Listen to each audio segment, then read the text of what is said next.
So I'm from Anchorage, Alaska. Grew up playing sports, going outside a lot. I like skiing, I like playing soccer. So my dad was an electrical engineer. He has plenty of experience with generators and stuff like that.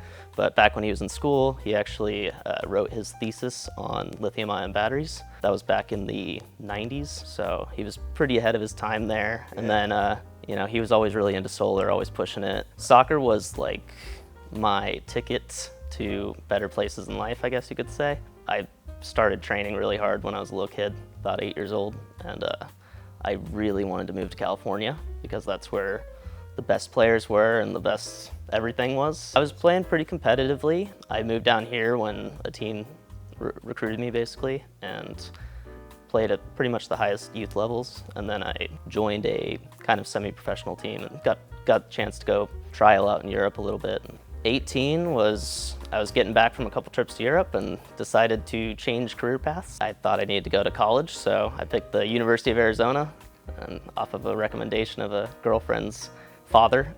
And yeah, went out there and lived out there for 7 years. First job was straight out of college. It was at Stellar, and I started out as a residential PV designer and surveyor, designing pretty basic residential systems, rooftop solar. After that, I kind of got involved with the surveying and making sure that we looked professional out there and everything was going well, and that we were designing the systems to our best abilities. And then from there, I kind of just branched out into a lot of different directions. I stayed with design, but I work with service and construction as well on really consulting from an engineering perspective. So that's where kind of my role comes into play. I still do that with the residential guys, but last year I switched departments over to the commercial department, try and get involved with the energy storage products on that end. I'm confident in the future of this. In my personal experience with solar, it's been extremely beneficial, regardless if you participate in net metering or not.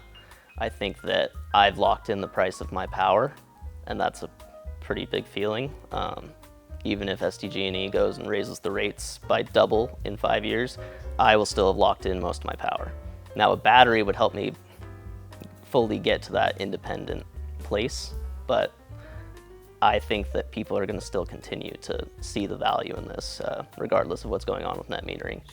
Snoop Dogg, Anchorage, Alaska, 2009. Nirvana, Jimi Hendrix, and let's go with Jewel.